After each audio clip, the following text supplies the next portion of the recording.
আসসালামু আলাইকুম সচেতন নাগরিক। নিশ্চয়ই আপনারা খুব ভালো আছেন। আমিও ভালো আছি আলহামদুলিল্লাহ। তো আজকে সবচেয়ে বড় যে সংবাদটা এটা হচ্ছে যে উপদেষ্টা নাহিদ হাসান পদত্যাগ করেছেন এবং রিজাইন লেটার উনি হচ্ছে প্রধান উপদেষ্টা বরাবর দিয়েছেন এবং আমরা সে ভিডিও দেখেছি, ছবিও দেখেছি যে উনি কোলাকুলি করেছেন।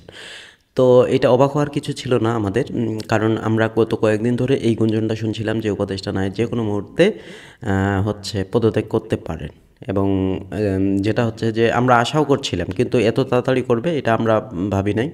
এনিওয়ে উনি উপদেষ্টা পদ থেকে পদত্যাগ করেছেন, রিজাইন লেটার দিয়েছেন এবং দেখেছি যে আমরা হেঁটেও বেরিয়েছেন হচ্ছে ওনার যে সরকারি কর্ম জায়গা ওইখান থেকে হেঁটে বেরিয়েছেন, পায়ে হেঁটে।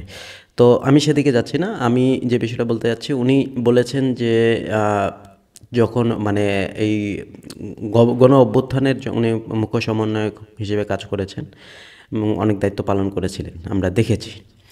এবং দেখেছি যে ডিবি অফিসেও ওনাকে ধরে রাখা হয়েছিল, জোর করে বিবৃতি নেওয়া হয়েছিল, অনেক কিছুই দেখেছিলাম আমরা। তো ওগুলো পুরনো কথা হয়ে গেছে। এখন যে বিষয়টা এটা হচ্ছে যে উপদেষ্টা নাহিদ হাসান পদত্যাগ করেছেন এবং আগামী শুক্রবার কিন্তু নতুন দল হিসেবে আত্মপ্রকাশ করতে যাচ্ছে, যেটা সাজিশের মুখে আমরা ঘোষণা শুনেছি। এবং এই দলের আমরা আশা করছি যে নাহিদ হাসান হচ্ছে আহ্বায়ক হিসেবে প্রধান দায়িত্ব পালন করবেন, দলের প্রধান হিসেবে কাজ করবেন। তো উনি বলেছেন যে তখনকার সময় অনুযায়ী উনি উপদেষ্টা হিসেবে জয়েন করেছিলেন প্রয়োজন অনুযায়ী।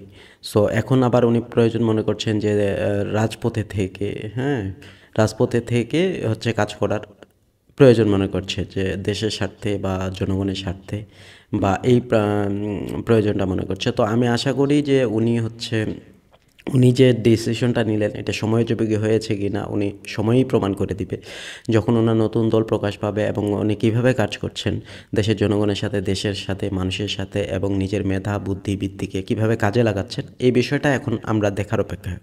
সো ওনার কথার উপর ভিত্তি করে আমরা যদি এই বিষয়টা দেখি যে উনি বলেছেন যে এখন প্রয়োজন হচ্ছে রাজপথে থেকে দেশকে এগিয়ে নিয়ে যাওয়া, আর বাকি কাজগুলো যে যারা উপদেষ্টা আছেন এনারাই করবেন সরকারের থেকে।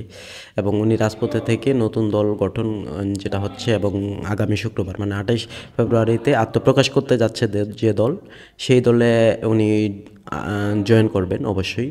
সো ওই দলে থেকে উনি দেশ এবং দেশের জন্য কিভাবে হচ্ছে দেশের সমস্যার সমাধান করছে এবং বর্তমান যে পরিস্থিতি চারদিক দিয়ে এই পরিস্থিতিকে কিভাবে সামাল দিচ্ছে এটাই আমরা দেখার বিষয়। আমি প্রত্যাশা যে তার কাছে, কারণ গত আমরা যেটা দেখেছি যে শেখ হাসিনা পতনের জন্য উনি যে ভূয়সী ভূমিকা রেখেছিলেন এবং যে উদ্দেশ্যকে সামনে রেখে এই গণ অভ্যুত্থান এবং বৈষম্য বিরোধী আন্দোলন, এই আন্দোলনটা যাতে পরবর্তীতে আমাদের কাজে লাগে, মানে দেশের আপামর জনসাধারণতে শান্তিতে থাকতে পারে এবং কোনো বৈষম্যহীনতায় ভুগে, বৈষম্যের মধ্যে শিকার না হয়, পরবর্তী কোনো ধাপে কোনো স্টেজে, যে কোনো স্টেজে, সরকারি বেসরকারি সব স্টেজে যেন বৈষম্যহীনতাই থাকে, আমরা এটা লক্ষ্য চাই, ওনার কাছ থেকে প্রত্যাশা করব। সো ওনার জন্য অবশ্যই শুভকামনা, নতুন দলের জন্য শুভকামনা। দেখা হবে পরবর্তী ভিডিওতে। আসসালামু আলাইকুম।